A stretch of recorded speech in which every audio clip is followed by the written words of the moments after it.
প্রস্তুতি গ্রহণ করো, তৈরি হও, পাড়ায় পাড়ায় মহল্লায় মহল্লায় তাওহীদের দুর্গ গড়ে তোলো। এই হাটহাজারীর তামাল ছেলেরা, সেই চূড়ান্ত লড়াই কিন্তু এখনো বাকি আছে। বেইনসাফের বিরুদ্ধে, বৈষম্যের বিরুদ্ধে নিজেদেরকে প্রস্তুত করো। এ বিপ্লব ছিল হাজী শরীয়তুল্লাহর বিপ্লব, এ বিপ্লব ছিল কাসেম নানুতুবির বিপ্লব, এ বিপ্লব ছিল শাইখুল হিন্দের বিপ্লব, এ বিপ্লব ছিল হোসেন আহমদ মাদানির বিপ্লব, এ বিপ্লব ছিল শাব্বির আহমদ ওসমানের বিপ্লব, এ বিপ্লব ছিল জফর আহমদ ওসমানের বিপ্লব, এ বিপ্লব ছিল শামসুল হক ফরিদপুরের বিপ্লব, এ বিপ্লব ছিল খতিবে আজমের বিপ্লব, এ বিপ্লব ছিল মুফতি ফয়জুল্লাহর বিপ্লব, এ বিপ্লব মুফতি ফয়জুল্লাহ রহমতুল্লাহ আলাইহির বিপ্লব, এ বিপ্লব ছিল শাইখুল হাদিস আল্লামা আজিজুল হকের বিপ্লব, এ বিপ্লব ছিল মুফতি আমিনী রহমতুল্লাহ আলাইহির বিপ্লব, এ বিপ্লব ছিল আল্লামা শাহ আহমদ শফির বিপ্লব, এ বিপ্লব ছিল কায়েদে মিল্লাত আল্লামা জুনায়েদ বাবু নগরের বিপ্লব, এ বিপ্লব ছিল ইসলামের বিপ্লব, এ বিপ্লব ছিল আগামী দিনে এই জমিনে পূর্ণাঙ্গ ইসলামী বিপ্লব তৈরি করার বিপ্লব। হে যুবক, মনে রেখো, তোমার এ যৌবন চিরদিন থাকবে না। হে তরুণ, তুমি মনে রেখো, তোমার এ জীবন অমর নয়, তোমার জন্য মৃত্যু নির্ধারিত। নির্ধারিত সময়ে তোমাকে মরতে হবে। তুমি সিদ্ধান্ত গ্রহণ করো, মৃত্যুর সময়ে ভীরু কাপুরুষের মতো জালিমের সামনে মাথা নত করে মরবে, না বীর পুরুষের মতো আল্লাহর দ্বীনের ঝান্ডা সমুন্নত করে শাহাদাতের মৃত্যুকে আলিঙ্গন করবে। যদি তুমি শাহাদাতের মৃত্যুর জন্য নিজেকে প্রস্তুত করতে পারো, তুমি যদি আল্লাহর দ্বীনের গৌরব রক্ষা করার জন্য মৃত্যুকে আলিঙ্গন করতে প্রস্তুত থাকো, শুধু মৃত্যু নয়, সমস্ত জালিম তোমাকে দেখে পালিয়ে যেতে বাধ্য হবে ইনশাআল্লাহ। আপনাদের এই মাহফিলে আমার আজকের এই আগমন, এটা দীর্ঘ এক চড়াই উতরায় পাড়ি দেওয়া সংগ্রামের একটা পর্ব। আমাদের মনে পড়ে ওই সময়ের কথা, যখন আমাদেরকে আমাদের এই প্রাণের মিলন মেলায় আসতে বাধা দেওয়া হয়েছে। সকল রাষ্ট্রযন্ত্রকে আমাদের বিরুদ্ধে ব্যবহার করা হয়েছে। আমাদের ভাইদের হৃদয়কে চূর্ণ বিচূর্ণ করা হয়েছে। আমাদের রাহবার শহীদ ইসলাম আল্লামা জুনায়েদ বাবু নগরী রহমতুল্লাহ আলাইহির চোখ থেকে অশ্রু ঝরেছে। এই সব ঘটনার সাক্ষী এই মাটি এবং মানুষ। এবং সেই সব দুঃখজনক পর্বগুলো সমাপ্তির পর আজকে আল্লাহ পাক রব্বুল আলামিন নির্বিঘ্নে আল্লাহর দ্বীনের কথা মন খুলে আলোচনা করবার পরিবেশ আমাদের জন্য সৃষ্টি করে দিয়েছেন। যারা আমাদের পথে অন্তরায় হয়েছিল, যারা আমাদের উপর আল্লাহর দ্বীনের কথা সত্যভাবে স্পষ্ট ভাষায় উচ্চারণ করার অপরাধে আমাদের বিরুদ্ধে রুষ্ট হয়েছিল, যারা তাদের নেতা নেত্রীদেরকে খুশি করার জন্য আল্লাহর দ্বীনের পথে আল্লাহর কোরআনের কথা বলবার ক্ষেত্রে বাধা হয়ে দাঁড়িয়েছিল, তারাও ভেসে গেছে, তাদের নেতা নেত্রীরাও ভেসে গেছে। আল্লাহর কোরআন টিকে আছে। আল্লাহর কোরআনের পথে ওলামায়ে কেরাম অটল এবং অবিচল আছেন এবং থাকবেন ইনশাআল্লাহ। এজন্য আল্লাহ পাক রব্বুল আলামিনের দরবারে দ্বিতীয়বারের মতো কালিমাতুশ শুকরের হাদিয়া পেশ করি। আল্লাহুম্মা লাকাল হামদু ওয়া লাকাশ শুকর। মুহতারাম হাজিরিন, আল আমিন সংস্থার এই ঐতিহ্যবাহী মাহফিলে অনেক স্মৃতি আপনাদেরও আছে, আমাদেরও রয়েছে। একসময় এই মাহফিলের জন্য শাইখুল ইসলাম আল্লামা শাহ আহমদ শফি রাহিমাহুল্লাহ নিজে তিনি এই মাহফিলের দাওয়াত দিতেন এবং গুরুত্বের সাথে নির্দেশ প্রদান করতেন। এক বছর আগে থেকেই বলে দিতেন, আগামী বছর অত তারিখে এই মাহফিল তোমাকে আসতে হবে। আমরা শাইখুল ইসলামের নির্দেশ নিয়ে বাড়ি ফিরতাম, আবার এক বছরের জন্য অপেক্ষার প্রহর গুনতাম। এক বছর পরে মাহফিলে আসার চেয়েও শাইখুল ইসলামের নির্দেশ পালনটাই ছিল আমাদের জন্য বেশি সৌভাগ্যের বিষয়। এরপরে শহীদে ইসলাম কায়েদে মিল্লাতে ইসলামিয়া আল্লামা জুনায়েদ বাবু নগরী রাহিমাহুল্লাহ, তিনি নির্দেশ দিলেন এখানে আসতে।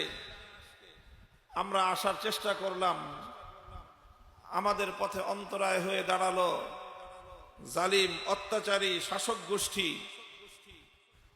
আমরা আল্লাহর কাছে ফরিয়াদ দিলাম।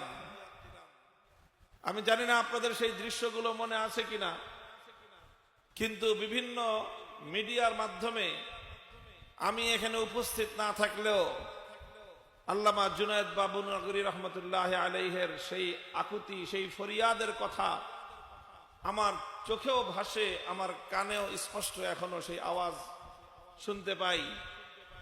আল্লাহ পাক রব্বুল আলামিন এই সকল মহান বুজুর্গদের ফরিয়াদ এবং তাদের হৃদয়ের আকুতিকে আল্লাহ ব্যর্থ হতে দেননি।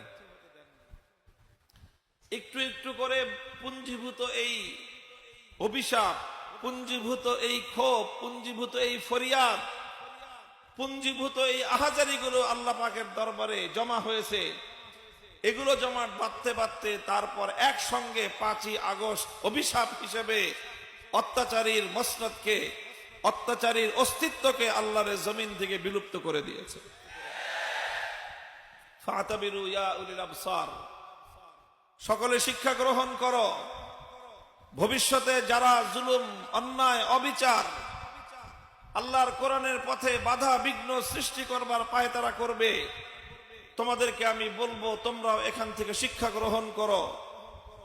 আমরা যারা হকের পথে চলবার প্রত্যয় করেছি, আমরা যারা কোরআনের কথা বলবার সিদ্ধান্ত নিয়েছি, আমরা যারা হকের ঝান্ডা সমুন্নত করবার জন্য জীবনকে সঁপে দিয়েছি, মনে রেখো আমাদের এ পথে পরাজয়ের কোনো সুযোগ নাই।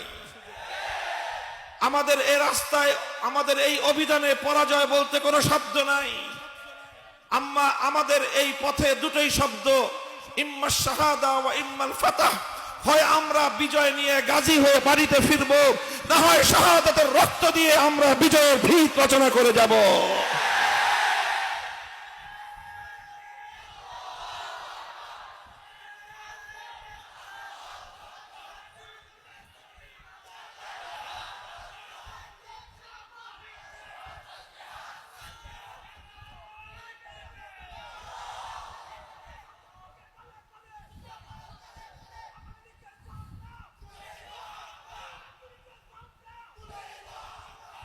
মুহতারাম হাজিরিন, গত বছর যখন এই মঞ্চে, এই মাঠে এই আলোচনা, এই মাহফিল হচ্ছিল, তখন আমি কারাগারের অন্ধকার প্রকোষ্ঠে দিন গুজরান করছিলাম। সেই দিন রাতেই যখন আপনারা এখানে মাহফিল করছিলেন, আমাদের ভাইয়েরা আপনাদের সামনে দিনের আলোচনাগুলো করছিলেন, আর প্রসঙ্গক্রমে কেউ কেউ আমাদের কথাগুলো তারা তুলে ধরছিলেন আপনাদের সামনে। এই গোটা মাহফিল থেকে, মঞ্চ থেকে আমাদের মুক্তির স্লোগান উচ্চারিত হচ্ছিল।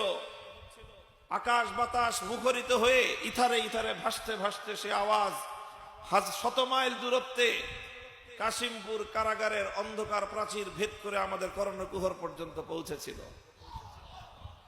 আমরা সেই দৃশ্য দেখেছিলাম, সেখান থেকে বুকটা ভরে গিয়েছিল, সান্ত্বনা পেয়েছিলাম যে আমরা অন্ধকার প্রকোষ্ঠে বন্দী থাকতে পারি, আমাদের মিশন চলছে ইনশাআল্লাহ। আমরা আমাদের পূর্বসূরি যারা ছিলেন, যারা আমাদেরকে পথে চলতে উদ্বুদ্ধ করে গিয়েছেন, তারা আজ অনেকেই জমিনের উপরে নেই। তারা তাদের খাবগাহ, তাদের চিরনিদ্রায় তারা শুয়ে আছেন। আমরা তাদের ঝান্ডা নিয়ে চলছি ইনশাআল্লাহ। আজ আমাদের পক্ষ থেকে আল্লাহ পাক রব্বুল আলামিন আমাদের সেই সকল পুণ্যাত্মা পূর্বসূরীদের কাছে সংবাদ পৌঁছে দিবেন বলে আমরা আল্লাহর কাছে ফরিয়াদ করছি, এবং তাদের হৃদয় প্রশান্ত হবে। তারা মাটির নিচে চলে গিয়েছেন, কিন্তু তাদের আদর্শ মরে যায় নাই, তাদের সংগ্রাম থেমে যায়নি, তাদের এই আহ্বান বন্ধ হয়ে যায়নি, তাদের লড়াই ক্ষান্ত হয়নি। যতদিন আল্লাহর জমিনে ইসলামের চূড়ান্ত বিপ্লব না হবে, এই লড়াই চলছে, চলতেই থাকবে, চলতেই থাকবে, চলতেই থাকবে ইনশাআল্লাহ।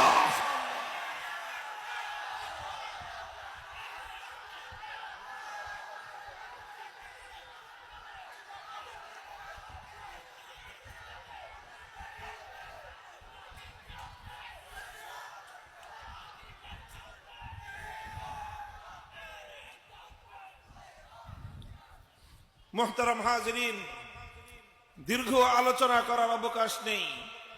কোরআনে পাকের সূরাতুল বাকারার 159 নম্বর আয়াতখানা আমি আপনাদের সম্মুখে তেলাওয়াত করেছি। কেন আমরা এত ভয় ভীতি সত্ত্বেও, এত বাধা বিঘ্ন সত্ত্বেও বারবার সত্যের কথাগুলো অনেক তিক্ত মনে হলেও কিছু মানুষের কাছে আমরা কেন এই কথাগুলো উচ্চারণ করি?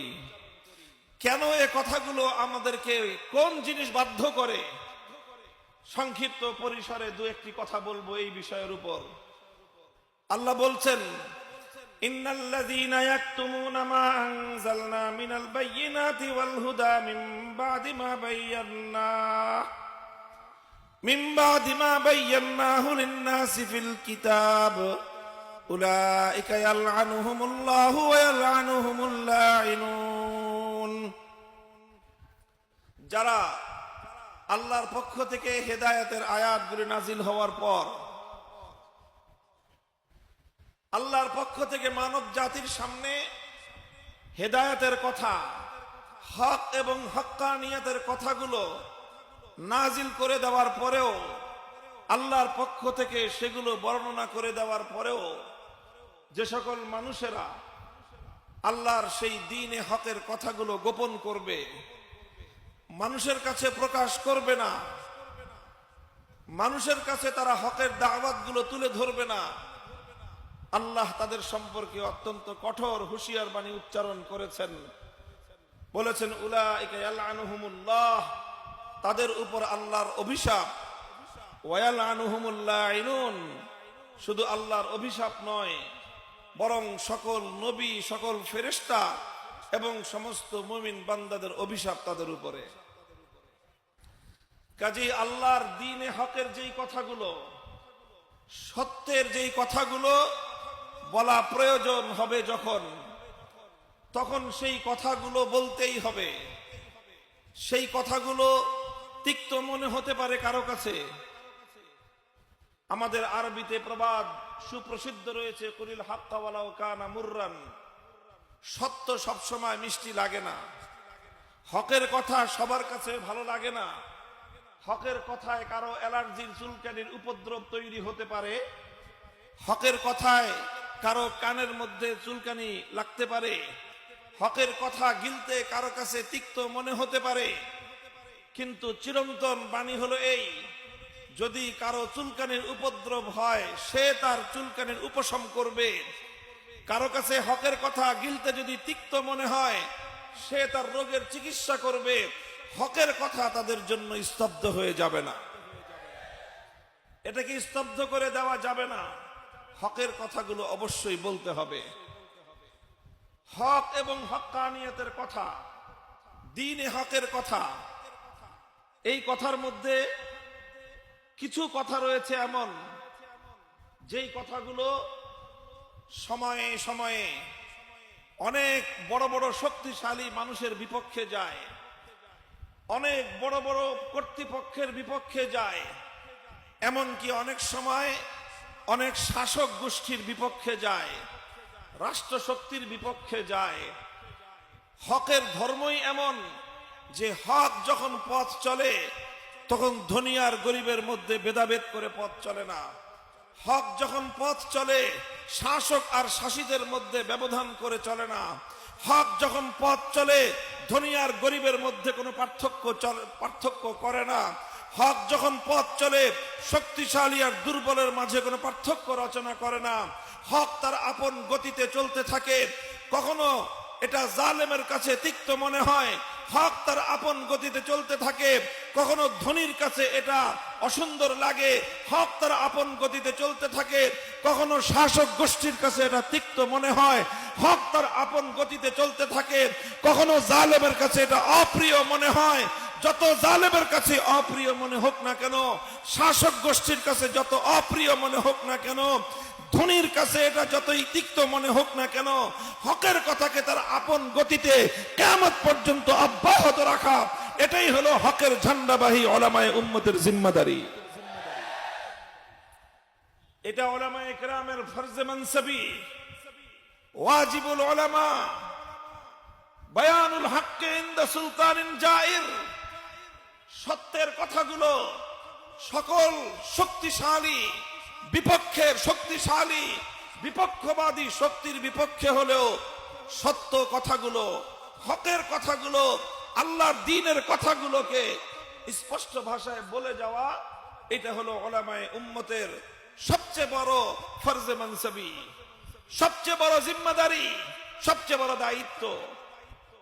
মিষ্টি সুন্নতের কথা সবাই বলতে পারে, সুন্দর সুন্দর যেখানে কোনো বিরোধের কথা নাই সেই কথাগুলো বলার মাধ্যমেই উলামায়ে উম্মতের জিম্মাদারি সমাপ্ত হয় না, বরং উলামায়ে কেরামকে যেরকম ঐক্যমতপূর্ণ কথাগুলো জাতির সামনে তুলে ধরা তাদের দায়িত্ব, ঠিক তদ্রূপ যেই কথাগুলোর মধ্যে বিরোধ রয়েছে সেই বিরোধপূর্ণ বিষয়গুলোতেও হক এবং হক্কানিয়তের কথা স্পষ্ট ভাষায় মানুষের সামনে তুলে ধরা, এটা হলো উলামায়ে উম্মতের ঐতিহাসিক জিম্মাদারি।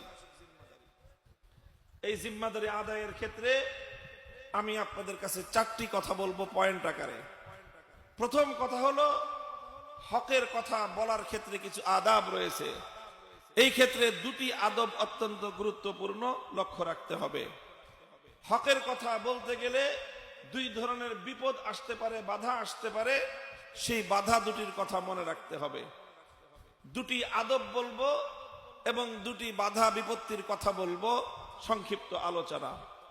হকের কথা বলতে গেলে প্রথমে যে আদব 2টি লক্ষ্য রাখতে হয় সেটা হলো উলামায়ে কেরাম, বিশেষ করে নবীন উলামায়ে কেরাম যারা আছেন লক্ষ্য করে শুনবেন। হকের কথা, দ্বীনের কথা বলতে গেলে সর্বপ্রথম লক্ষ্য রাখতে হবে যে দ্বীনের এই কথাটা বলার প্রয়োজন আছে কিনা।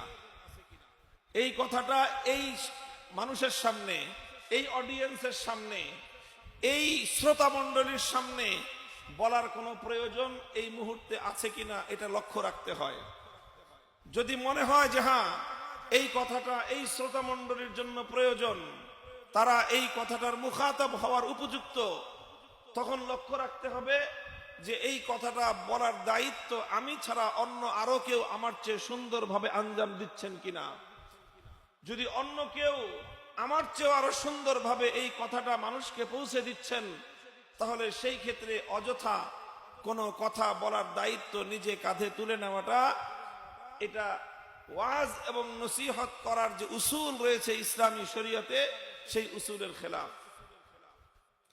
কাজে এই জন্য অনেক সময় তরুণ প্রজন্ম অনেক বড় বড় কথা আমরা বলে থাকি, অথচ সেই কথাগুলো বলার জন্য আমাদের মুরব্বীরা রয়েছেন, সেই কথাগুলো বলার জন্য আমাদের ওস্তাদরা রয়েছেন, সেই কথাগুলো বলার জন্য আমাদের দায়িত্বশীলরা রয়েছেন। আমরা সেই দায়িত্বশীলদের দায়িত্ব নিজেদের কাঁধে তুলে নেই এবং এর দ্বারা অনেক বিপত্তি তৈরি হয়।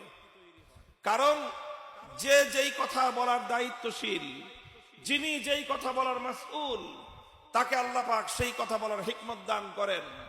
সেই কথা বলে সেই কথার ওজন বহন করার মতো তার মধ্যে সক্ষমতা থাকে, তিনি সেই কথার ওজন বহন করতে পারেন। সেই কথার উসুল এবং সেই কথার নীতিমালা অনুসরণ করে, সেই কথার ভার বহন করে তিনি সেই কথাটা বলতে পারেন। আমরা অনেক সময় অতি উৎসাহী হয়ে, অতি জজবাতি হয়ে যেই কথা বলা আমাকে সাজে না, সেই কথাও আমরা মানুষের সামনে বলে বসি। এর দ্বারা অনেক সময় অনেক বিপত্তি তৈরি হয়। তরুণ উলামায়ে কেরাম যারা আছেন, নবীন আলেমদের জন্য এটা বিশেষভাবে লক্ষণীয়। শরীয়তের কথা, দাওয়াতের কথা, তাবলীগের কথা, হকের কথা বলার ক্ষেত্রে এটা গুরুত্বপূর্ণ একটা মূলনীতি, এটা আমাদেরকে লক্ষ্য রাখতে হবে। 2 নম্বর মূলনীতি হলো আদাব, হলো হকের কথা বলার ক্ষেত্রে, ন্যায়ের কথা এবং ইনসাফের কথা বলার ক্ষেত্রে, জুলুমের বিরুদ্ধে, শাসকের বিরুদ্ধে কথা বলার ক্ষেত্রে লক্ষ্য রাখতে হবে যে সেই কথা বলার পর যেই পরিবেশ এবং যেই পরিস্থিতি তৈরি হতে পারে, সেটার ধকল সামাল দেওয়ার মতো আপনার মধ্যে ইস্তেতাত এবং কুদরত আছে কিনা। অনেক সময় আমরা অনেকে উৎসাহী হয়ে, জজবাতি হয়ে এমন অনেক কথা বলে বসি, এরপর যখন চাপ আসে, তখন আমরা চাপের সামনে নতি স্বীকার করে বাতিলের সঙ্গে অন্ধকারে তখন আমরা আপোষের পথে চলে যাই। খুব খেয়াল রাখতে হবে, আপনি কেন সেই কথা বলতে গেলেন যেই কথার প্রেক্ষিতে চাপ আসার পরে আপনি হকের উপর অবিচল থাকতে পারবেন না। সেই কথাটা বলার আগেই আপনাকে বিবেচনা করা উচিত ছিল, বোঝা উচিত ছিল যে এ কথা বললে বিপদ আসবে, এ কথা বললে চাপ আসবে, এ কথা বললে বাধা আসবে, এ কথা বললে জালিমের চক্ষুরাঙ্গানি আসবে, এ কথা বললে জালিম আমাকে শাসাবে, এ কথা বললে জালিমের হুঙ্কার শুনতে হবে, এ কথা বললে জালিমের আস্ফালন দেখতে হবে। তখন আমি জালিমের আস্ফালনের সামনে মাঠ ছেড়ে পালিয়ে যাব না, তখন আমি জালিমের আস্ফালনের সামনে মাথা নত করব না। হকের কথা বলেছি, হকের ঝান্ডা নিয়ে হয় আমি গাজী হয়ে বিজয় নিয়ে ঘরে ফিরবো, না হয় শাহাদাতের রক্ত দিয়ে কিয়ামত পর্যন্ত জন্য হকের কথাকে আমি স্থাপিত করে যাব। কাজেই এটা হলো দ্বিতীয় মূলনীতি। ইস্তেতাআত, কুদরত। ইস্তেতাআতের অর্থ এটা নয়, সামর্থ্যের অর্থ এটা নয় যে আমার উপর কোনো জুলুম আসবে না, তা নয়। সামর্থ্যের অর্থ হলো এই, হক কথা বলতে গেলে জুলুম আসবে, কিন্তু আপনি তখন জুলুমের ভয়ে হকের সম্মান রক্ষা না করে আপনি পালিয়ে যাবেন, তাহলে সেই হক কথা বলবার অধিকার আপনার নাই, সেই কথা বলাটার সমীচীন আপনার জন্য হবে না। এই জন্য হক কথা বলার এই দুটি আদব আমরা সব সময় লক্ষ্য রাখবো। প্রথম আদব কি বললাম? লক্ষ্য রাখতে হবে যে এই কথাটা বলা যাদেরকে সাজায়, এই কথাটা বলা যাদেরকে মানায়, তারা এই কথাটা বলছেন কিনা। যাদের যেই কথা যেই পর্যায়ের দায়িত্বশীল থেকে আসা উচিত, সেই পর্যায়ের দায়িত্বশীল থেকে যদি আসতে থাকে, তাহলে অপেক্ষাকৃত নবীনরা অপেক্ষা করবে। তারা তখন সেই কথা নিজে বলার দায়িত্ব কাঁধে তুলে নিবে না, বরং বড়দের জন্য সেই কথাটা বলার সুযোগ করে দিবে। প্রথম আদব এটা। দ্বিতীয় আদব হলো হক কথা বলার ইস্তেতাআত এবং তার সামর্থ্য থাকলে হক কথা বলবে। ইস্তেতাআত এবং সামর্থ্যের অর্থ হলো এই, হক কথা বলতে গেলে যদি কোনো বাধা বিপত্তি আসে, তাহলে সে বাধার ভয়ে, বিপত্তির ভয়ে, হুঙ্কারের ভয়ে, আস্ফালনের ভয়ে সে হক কথার ঝান্ডা ভুলুণ্ঠিত করে পালিয়ে না গিয়ে সে বাতিলের মোকাবেলা করবে, ময়দানে টিকে থাকবে। এই হিম্মত এবং এই সৎ সাহস যদি থাকে, তাহলে ধরে নিব আমরা যে একজন মানুষের মধ্যে হক কথা বলার সামর্থ্য রয়েছে। এই সামর্থ্য যখন আপনার থাকবে, এবার আপনাকে হক কথা বলতে হবে। আপনাকে আল্লাহর নবীর ওই হাদিসের আপনাকে সুসংবাদ অর্জন করার জন্য উৎসাহী হয়ে সামনে অগ্রসর হতে হবে। আফজলুল জিহাদ কালিমাতু হাক্কিন ইনদা সুলতানিন জায়ের। অত্যাচারী জালিম বাদশার সামনে হক কথা বলা সর্বশ্রেষ্ঠ জিহাদ। এই জিহাদের ফজিলত হাসিল করার জন্য আপনাকে তখন মাথায় পাগড়ি বাঁধতে হবে, আপনাকে তখন বুকে হিম্মত এবং সাহস জমা করতে হবে। মুষ্টিবদ্ধ হাত নিয়ে জালিমের রক্ত চক্ষুকে উপেক্ষা করে, জালিমের নাকের ডগায় হাত উত্তোলন করে, শাহাদাতের আঙ্গুলি উত্তোলন করে আপনাকে তখন সেই হকের কথাটা বলে দিতে হবে। এই হকের কথা যখন আপনারা বলতে যাবেন, দুই ধরনের বাধা আসবে। কয় ধরনের বাধা? দুই ধরনের বাধা আসবে। এক নম্বর বাধা হলো মাখাফাতুল লাউমাতিল লাইম।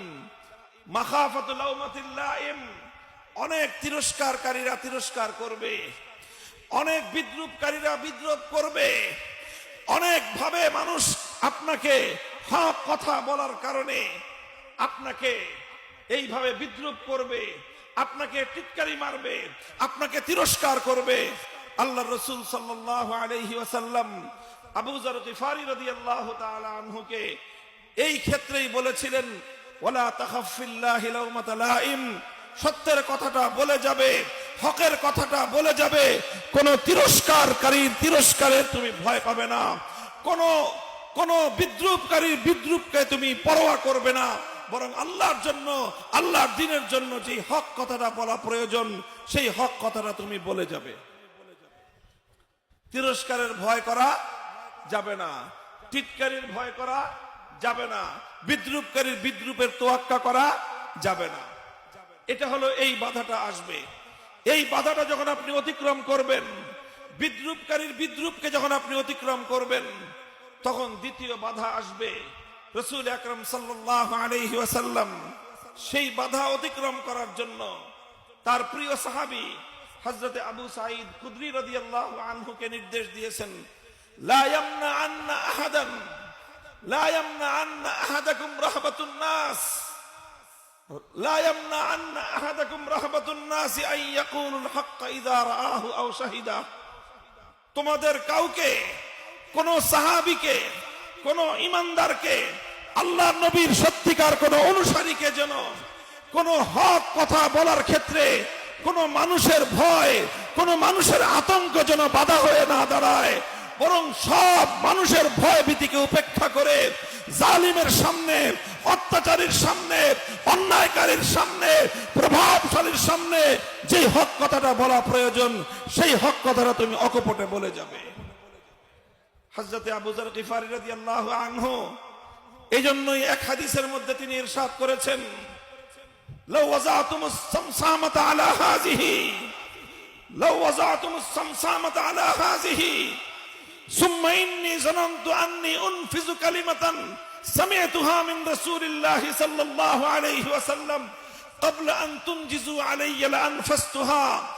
হে অত্যাচারী জালিমের দোসরেরা, শুনে রাখো, তোমরা যদি আমার কাঁধের উপর, গর্দানের উপর তরবারি রাখো, উন্মুক্ত তরবারি রেখে আমাকে যদি আল্লাহর দ্বীনের কোন হক কথা বলার ক্ষেত্রে তোমরা বাধা দাও, মনে রেখো আমি আল্লাহর নবীর কাছ থেকে যেই হক কথা শুনেছি, তোমরা আমার গর্দানের উপর তরবারি রাখা সত্ত্বেও যদি তোমরা সেই তরবারি আমার গর্দানে চালিয়ে দিয়ে আমার গর্দান উড়িয়ে দেওয়ার আগে, বলে আমি জীবন দেওয়ার পূর্ব মুহূর্তেও তোমাদের জালিমের তরবারি আমার গর্দানে চলা সত্ত্বেও, আমার গর্দানকে দ্বিখণ্ডিত করা সত্ত্বেও মুহূর্ত মাত্র যেই সময়টুকু আমি পাবো, সেই সময়টুকুতে আমি হকের কথা বলে যাব।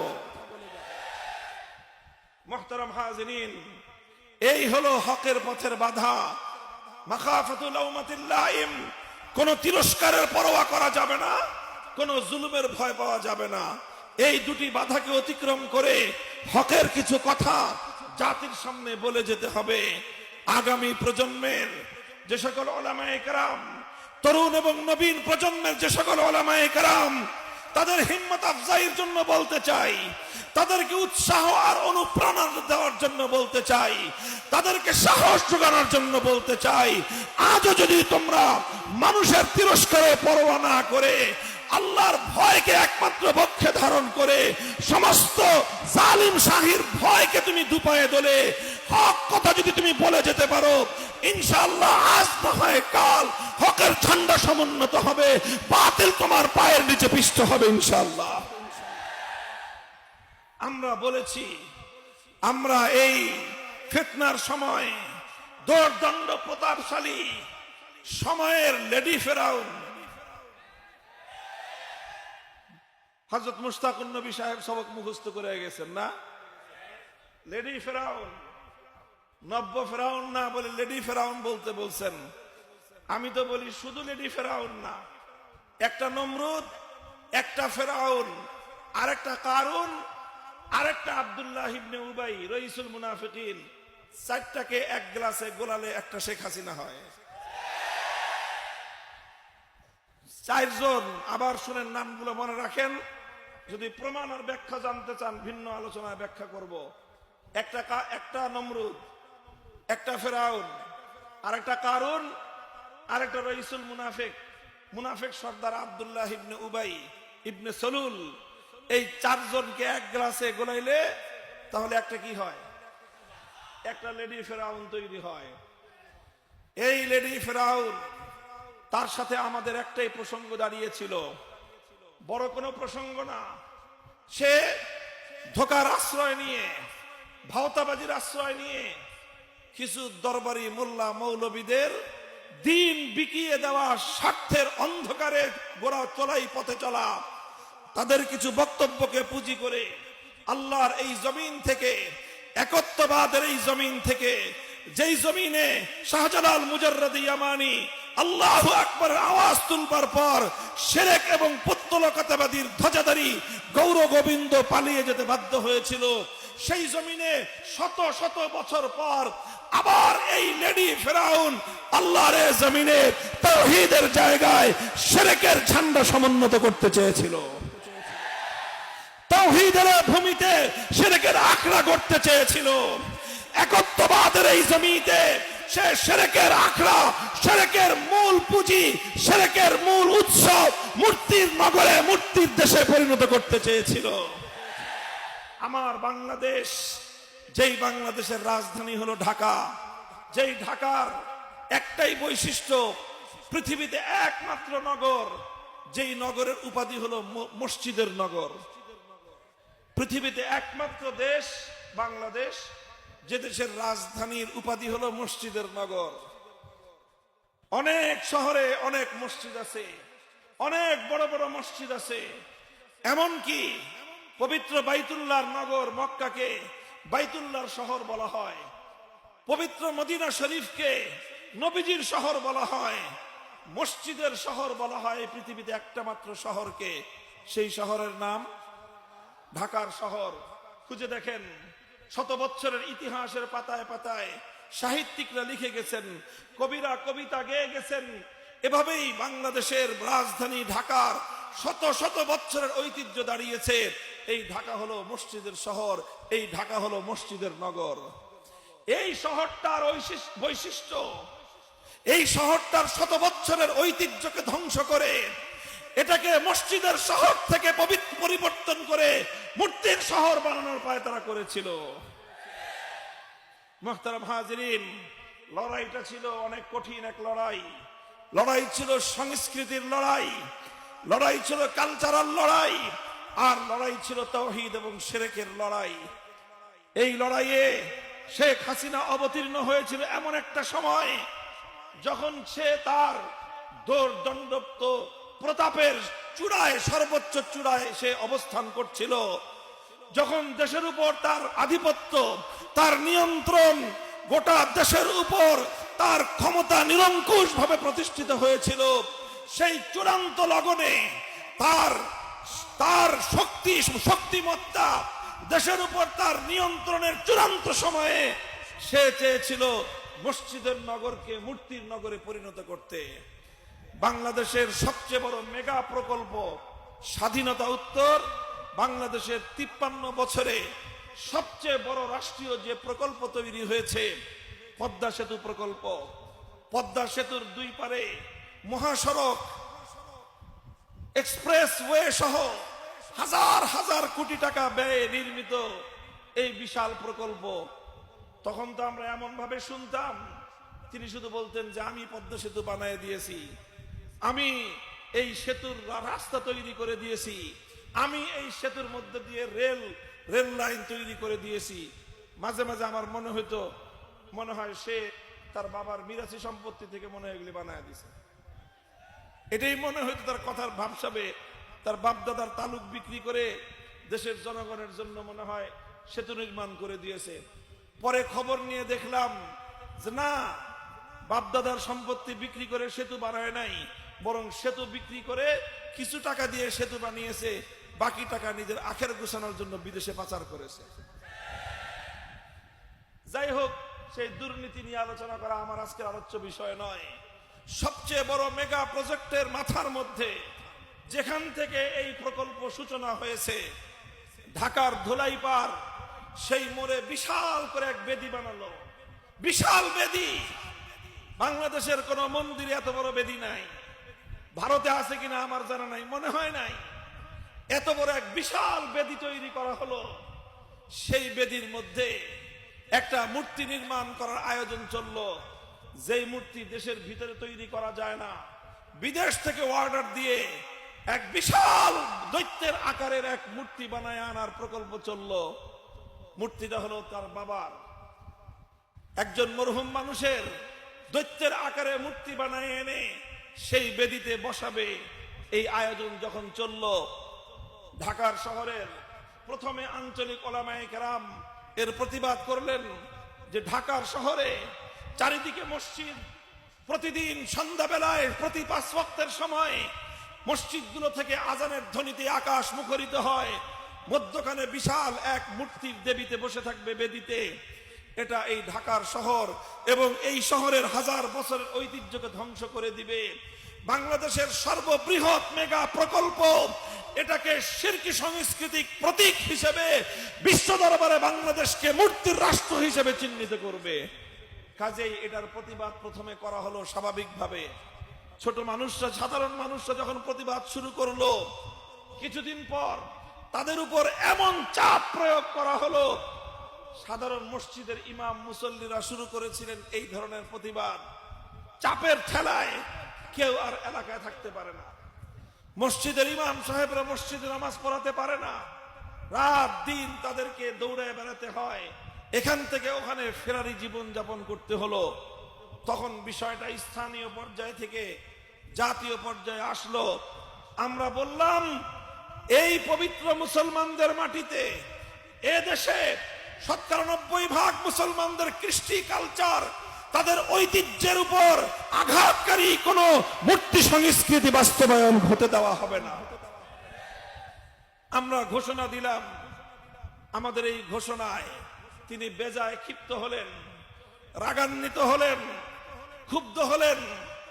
কিছু দরবারি মোল্লা তৈরি করলেন, যারা মূর্তি আর ভাস্কর্যের মধ্যে পার্থক্য তৈরি করার চেষ্টা করলো, যারা তিমসাল এবং সূরতের মধ্যে পার্থক্য তৈরি করার মাধ্যমে আল্লাহর কোরআনের বিকৃত ব্যাখ্যা দিয়ে 1400 বছরের 4 মাযহাবের সমস্ত মুফাসসিরিন, সমস্ত ফুকাহায়ে কেরামের মতামতকে উপেক্ষা করে মন গড়া বিকৃত ব্যাখ্যার মাধ্যমে শেখ হাসিনার স্বৈরাচারী মূর্তি পূজার সংস্কৃতিকে বৈধতা দেওয়ার চেষ্টা করলেন।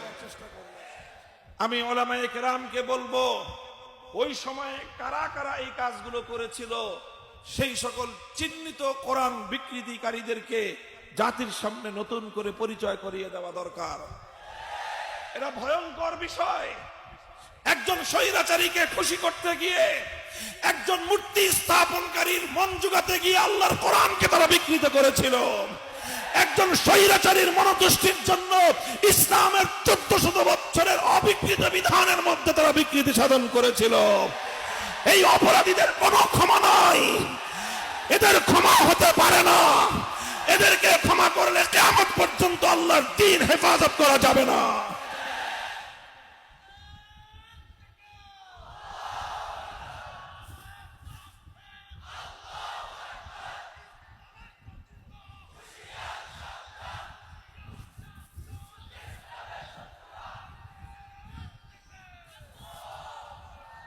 আমরা বললাম, মূর্তিটা বানায়েন না, অনেক আন্তরিকতাপূর্ণ ভাষা নিয়ে।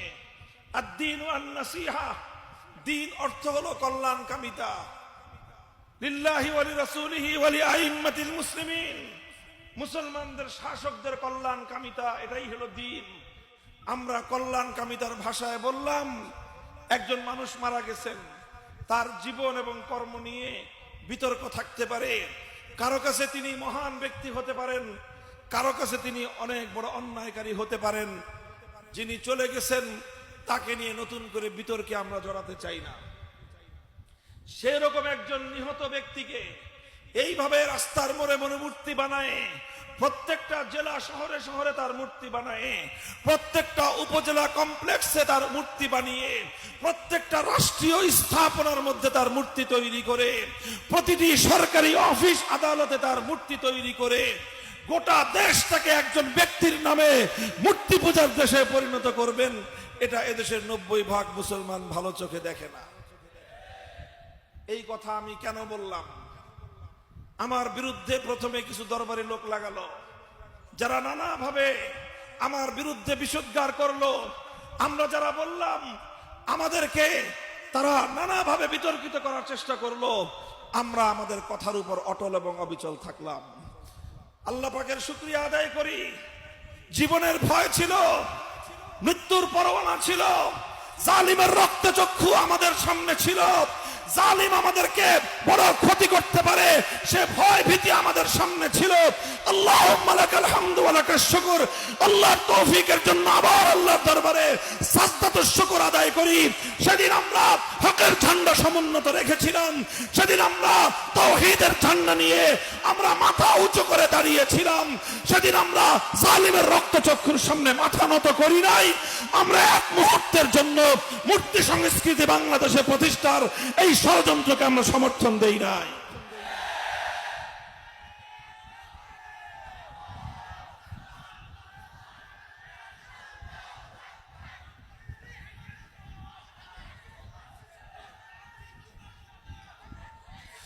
এরপর তিনি কি করলেন?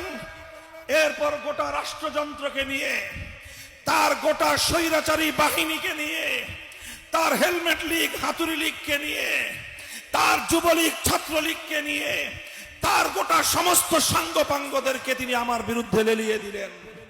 তিনি জাতীয় সংসদে দাঁড়িয়ে আমার বিরুদ্ধে বিষোদ্গার করলেন। তার সকল সংস্থা, সকল গোয়েন্দা সংস্থাগুলোকে আমার বিরুদ্ধে লেলিয়ে দিলেন।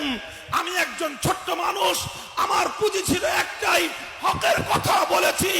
গর্দান যেতে পারে, কল্লা কাটতে পারো, কল্লার উপর থেকে পাগড়ি খুলতে পারবে না।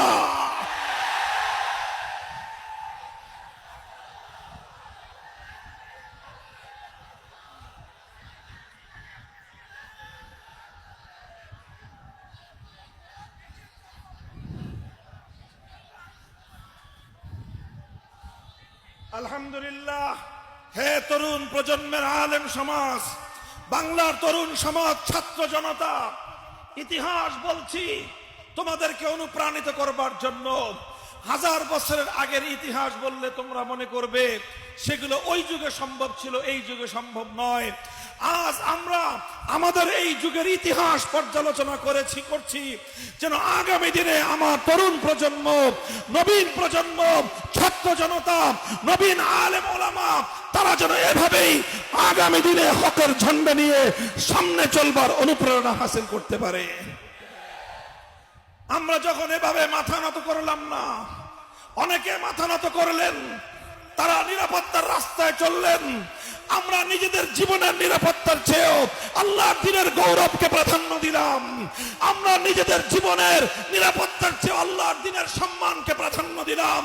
আমরা মনে করলাম এক ব্যক্তি যদি আমাদের জীবন বিপন্ন হয়, আমার জীবনের বিনিময়ে যদি আল্লাহর দ্বীনের গৌরব সংরক্ষিত হয়, তাহলে শুধু আমি একা নয়, আমার মতো হাজার লক্ষ যুবকের রক্তের বিনিময়ে আল্লাহর দ্বীন যদি গৌরবান্বিত হয়, তাহলে আমার জীবন সার্থক হয়ে যাবে।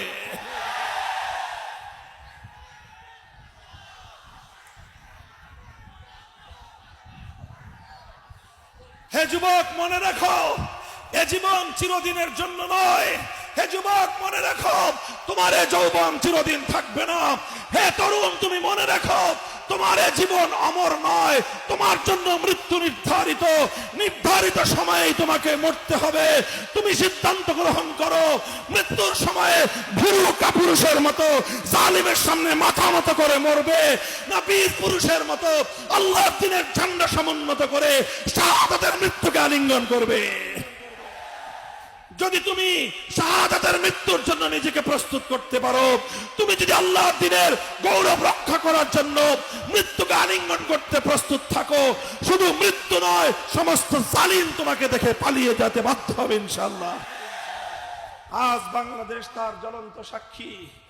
আমরা বললাম কথা, এরপর তিনি রুষ্ট হলেন, ক্ষুব্ধ হলেন, আমাদেরকে বন্দী করলেন। দিনের পর দিন, মাসের পর মাস, বছর পেরিয়ে বছর গড়ায়, আমাদের মুক্তির কোনো ব্যবস্থা হয় না, মুক্তির কোনো ব্যবস্থা হয় না। মনে করলেন এভাবেই বছরের পর বছর অন্ধকার জিন্দানখানায় বন্দী করে রাখলেই বুঝি হকের ঝান্ডা চিরদিনের জন্য অবনমিত হয়ে যাবে। মনে করলেন এভাবে বছরের পর বছর জালিমের জিন্দানখানায় বন্দী করে রাখলেই বুঝি তাওহীদ পরাজিত হয়ে যাবে, শিরকি সংস্কৃতির বুঝি বিজয় ঘটবে। কিন্তু আমার আল্লাহ পাক রব্বুল আলামিন তো ফয়সালা করে রেখেছেন আরেকটা। আমার আল্লাহর সিদ্ধান্ত হলো, মুমিন যখন কদম উঠাবে সাহায্য করবেন আল্লাহ। ইন তানসুরুল্লাহ ইয়ানসুরকুম ওয়া ইউসাব্বিত আকদামাকুম, ইন তানসুরুল্লাহ ইয়ানসুরকুম ওয়া ইউসাব্বিত আকদামাকুম। তোমরা আল্লাহর দ্বীনের গৌরব, আল্লাহর দ্বীনের মর্যাদা রক্ষা করার জন্য তুমি তোমার জানকে বাজি লাগাও। তোমার জীবনকে রক্ষা করা, তোমার জীবনের গৌরব রক্ষা করা আল্লাহর জিম্মাদারি। আমরা 5ই আগস্ট বাংলাদেশে দেখলাম এক নতুন বাংলাদেশ। 5ই আগস্ট বাংলাদেশ দেখলাম জুলুমের বিরুদ্ধে পুঞ্জীভূত ক্ষোভের অবিস্মরণীয় এক বহিঃপ্রকাশ। যারা 5ই আগস্ট বিপ্লবের, যারা 5ই আগস্টের গণ অভ্যুত্থানের মূল বৈশিষ্ট্য বুঝতে চান, তারা বুঝবেন এই কথা থেকেই। 5ই আগস্টের বিপ্লবের একটা আইকন ছিল, বিপ্লবের একটা সিম্পটম ছিল, বিপ্লবের একটা প্রতীক ছিল। সেই প্রতীকটা টেকনাফ থেকে তেতুলিয়ায় অভিন্নভাবে কাউকে বলে দিতে হয় নাই। বাংলার তরুণ সমাজ ঐক্যবদ্ধভাবে সারা বাংলাদেশ থেকে মুসলমানদের জনপদে নির্মিত অবৈধ সকল মূর্তিগুলো ভেঙে গুড়িয়ে দিয়েছে। বিস্ময়কর এক বিষয়, এভাবে মুসলমানদের জনপদে নির্মিত অবৈধ মূর্তিগুলো ভেঙেছে, কিন্তু কোন সংখ্যালঘু হিন্দুদের মন্দিরের একটা মূর্তির একটা পায়ের নখও ভাঙ্গে নাই। কি কি চমৎকার ভারসাম্যপূর্ণ ছিল এই বিপ্লব, কি চমৎকার ভারসাম্যপূর্ণ ছিল এই বিপ্লব, কি চমৎকার ছিল তাওহীদের বিপ্লব, কি চমৎকার ছিল শিরকের বিরুদ্ধে মুসলমানদের অবিস্মরণীয় এই জাগরণ। টেকনাফ থেকে তেতুলিয়ায় বিপ্লবকামীদের এই অভূতপূর্ব ঐক্য 1000 বছর পর্যন্ত বাংলাদেশের জাতীয় গৌরবের ইতিহাসে সোনার অক্ষরে লিখে রাখতে হবে। মুহতারাম হাজিরিন, 5ই আগস্ট দুপুর বেলা আমি যখন জোহরের নামাজের তাহরিমে বাঁধবো, আল্লাহু আকবার বলবো, মসজিদে ইকামত চলতেছে, কদ কামাতিস সালাহ হয়ে গেছে। ওই সময় আমার মোবাইলে রিংটোন বেজে উঠলো। আর 2-3 সেকেন্ড কথা বলার সময় আছে। গুরুত্বপূর্ণ ফোন দেখে আমি রিসিভ করলাম। বলল, তাড়াতাড়ি সেনা, আপনারা এই ক্যান্টনমেন্টে আসেন, সেনা প্রধান কথা বলবে, পরামর্শ করবে। আমি বললাম, নামাজে দাঁড়াইতেছি, নামাজের পর, এর আগে সেনা প্রধান হোক আর যেই হোক, কথা কওয়ার টাইম নেই আমাদের। নামাজ পড়লাম, নামাজের পরে আবার ফোন আসলো, লম্বা ইতিহাস।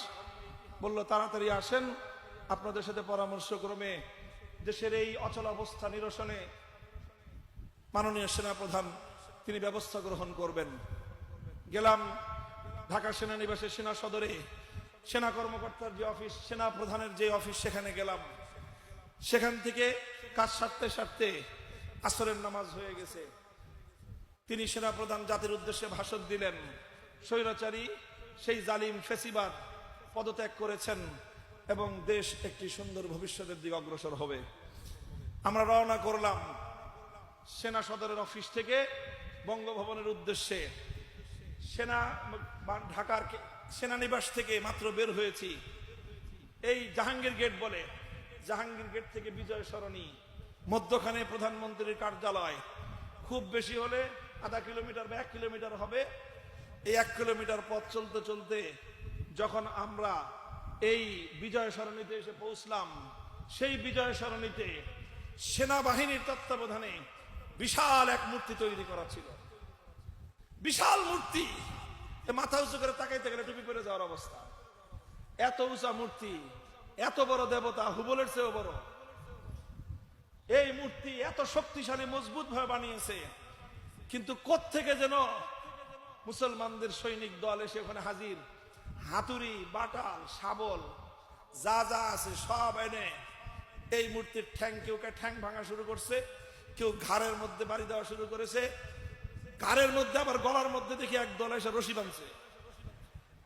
আশ্চর্যান্বিত হয়ে গেলাম যে সেনা প্রধানের অফিস থেকে বের হয়ে 2 কিলোমিটার রাস্তা, আমরা এই বিজয় সরণি পর্যন্ত এসে পৌঁছতে পারলাম না। এই সকল মানুষগুলো কোত্থেকে আসলো? মনে হয় যে আল্লাহর পক্ষ থেকে, আসমান থেকে ফেরেশতা নাজিল হয়ে আসছে। ফেরেশতা ছিল না, কিন্তু এদের কার্যকলাপটা ফেরেশতার মতোই ছিল। এরা ওই কাজই করেছে যে এই কাজ আল্লাহর ফেরেশতারা এসে করে। এইভাবে ভাঙতেছে মূর্তি। কিছুক্ষণ পরে দেখলাম মোটা রশি নিয়ে আসছে, চিকন রশি দিয়ে গলায় পেঁচায় মানায় না, এটাকে এত বড় দেবতা, এই দেবতার গলায় পাতলা রশি মানায় না, ইয়া মোটা রশি বানায় নিয়ে আসছে। এটার ভিতরে যে রড, এত মোটা মোটা রড, 10 তলা 20 তলা মানে হাই রাইজ বিল্ডিং গুলো যে বানায়, সেই রড দিয়ে তৈরি করা হয়েছে এই বিশাল দেবতাকে। সেই দেবতার রড ভাঙ্গার জন্য, পায়ের রক কাটার জন্য এরকম ভাবে এই হাতুড়ি বাটাল দিয়ে তো হয় না, পরে কোত্থেকে যেন এরা হ্যাকসো ব্লেড নিয়ে আসছে, হ্যাকসো ব্লেড দিয়ে কাটতে কাটতে কাটতে কাটতে সন্ধ্যা পর্যন্ত গড়াইছে। তারপরে বিশাল এই হুবলের মূর্তি এটা ভূপাতিত করে আল্লাহু আকবরের স্লোগানে গোটা ঢাকার জমিন প্রকম্পিত হয়ে গিয়েছে। এইভাবে মাগরিবের আগেই সারা বাংলাদেশের টেকনাফ থেকে তেতুলিয়া পর্যন্ত মুসলিম জনপদ জাতীয় সম্পদে নির্মিত অবৈধ এই মূর্তিগুলোকে অপসারণ করে এদেশের মানুষ 5ই আগস্টের বিপ্লবের বার্তা পৌঁছে দিয়েছে। এ বিপ্লব হলো তাওহীদের বিপ্লব, এ বিপ্লব ছিল আল্লাহু আকবরের বিপ্লব। এ বিপ্লব হয়েছিল রাজপথে, স্লোগানে স্লোগানে, উত্তাল রাজপথে। আজানের ওয়াক্ত হলে আল্লাহু আকবার আজানের ধ্বনি দিয়ে স্কুল কলেজ ইউনিভার্সিটি মাদ্রাসার ছাত্ররা সকল ভেদাভেদ ভুলে গিয়ে একজন ইমাম, শত শত হাজার হাজার ছাত্ররা পিচ ঢালা পথকে জায়নামাজ বানিয়ে সেজদায় লুটিয়ে পড়ে ফরিয়াদের হাত উত্তোলন করে আল্লাহর দরবারে সাহায্য চাওয়ার পর আল্লাহর পক্ষ থেকে আগত সাহায্যের মাধ্যমে অর্জিত হওয়া বিপ্লব। সুতরাং এই বিপ্লবকে অন্যদিকে কেউ ডাইভার্ট করার চেষ্টা করবেন না। এই বিপ্লব ছিল শিরক এবং তাওহীদের মধ্যে পার্থক্য তৈরিকারী বিপ্লব। এই বিপ্লব ছিল হক এবং বাতিলের মধ্যকার পার্থক্য রচনাকারী বিপ্লব। এই বিপ্লব ছিল বাংলার মাটি থেকে 1000 বছরের জঞ্জাল পরিষ্কার করার বিপ্লব। এই বিপ্লব ছিল মীর নিসার আলী তিতুমীর রহমতুল্লাহ আলাইহির ঔরসের বিপ্লব। এই বিপ্লব ছিল হাজী শরীয়তুল্লাহর বিপ্লব। এই বিপ্লব ছিল কাসেম নানুতুবির বিপ্লব। এই বিপ্লব ছিল শাইখুল হিন্দের বিপ্লব। এই বিপ্লব ছিল হোসেন আহমদ মাদানির বিপ্লব। এই বিপ্লব ছিল শাব্বির আহমদ ওসমানের বিপ্লব। এই বিপ্লব ছিল জাফর আহমদ ওসমানের বিপ্লব। এই বিপ্লব ছিল শামসুল হক ফরিদপুরের বিপ্লব। এই বিপ্লব ছিল খতিব আজমের বিপ্লব। এই বিপ্লব ছিল মুফতি ফয়জুল্লাহর বিপ্লব। এই বিপ্লব মুফতি ফয়জুল্লাহ রহমতুল্লাহ আলাইহির বিপ্লব। এই বিপ্লব ছিল শাইখুল হাদিস আল্লামা আজিজুল হকের বিপ্লব। এই বিপ্লব ছিল মুফতি আমিনী রহমতুল্লাহ আলাইহির বিপ্লব। এই বিপ্লব ছিল আল্লামা শাহ আহমদ শফির বিপ্লব। এই বিপ্লব ছিল কায়েদে মিল্লাত আল্লামা জুনায়েদ বাবু নগরের বিপ্লব। এই বিপ্লব ছিল ইসলামের বিপ্লব। এই বিপ্লব ছিল আগামী দিনে এই জমিনে পূর্ণাঙ্গ ইসলামী বিপ্লব তৈরি করার বিপ্লব।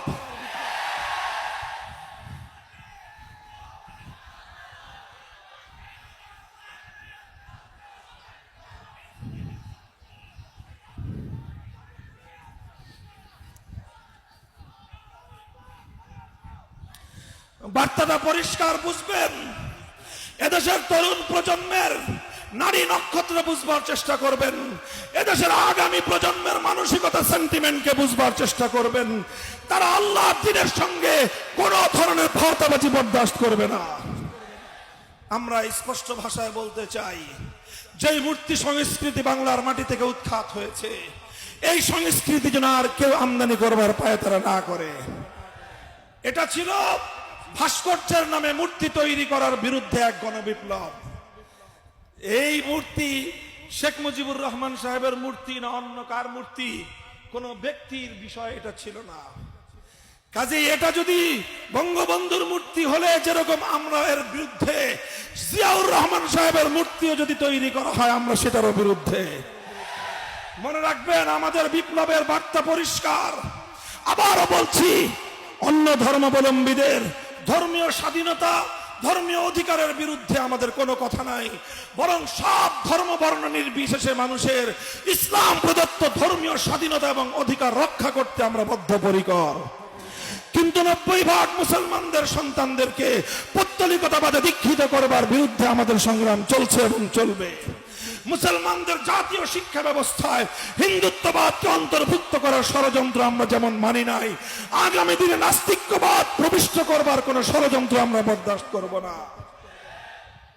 হিন্দুত্ববাদ যেমন মানি না, নাস্তিক্যবাদ যেমন আমরা সহ্য করি না, জাতিসংঘের পক্ষ থেকে আমার বাংলাদেশের স্বাধীন মাটির উপর চাপিয়ে দেওয়া মানবাধিকার কমিশনের অফিস তৈরির মাধ্যমে এদেশটাকে বেহায়াপনার দেশ, সমকামীদের নিরাপদ আখড়ায় পরিণত করবার যদি কেউ চেষ্টা করে, আল্লাহর কসম খেয়ে বলি, শাপলা চত্বরে কারবালা হবে, শাপলা চত্বরে কারবালা হবে।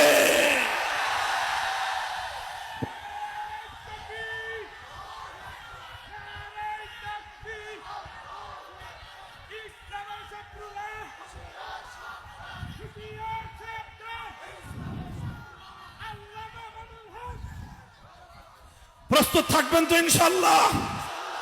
এদেশের তরুণ যুবকরা ইনশাআল্লাহ তারা যেভাবে জেগে উঠতে শুরু করেছে, ইনশাআল্লাহ ইসলামের চূড়ান্ত বিপ্লব ছাড়া যাত্রা ক্ষান্ত হবে না। চূড়ান্ত বিপ্লব হবে ইসলামের বিপ্লব। সেই বিপ্লবের ঘোষণা হবে লা ইলাহা ইল্লাল্লাহ। সে বিপ্লবের রূপকার হবে মুহাম্মদুর রাসূলুল্লাহ। সে বিপ্লবের ঠিকানা হবে দিল্লি, ওয়াশিংটন, মস্কো আর পিকিং নয়, সে দিল্লির ঠিকানা হবে সোনার মদিনা। এই হাটহাজারীর তামাল ছেলেরা, সেই চূড়ান্ত লড়াই কিন্তু এখনো বাকি আছে। প্রস্তুতি গ্রহণ করো, তৈরি হও, পাড়ায় পাড়ায়, মহল্লায় মহল্লায় তাওহীদের দুর্গ গড়ে তোলো।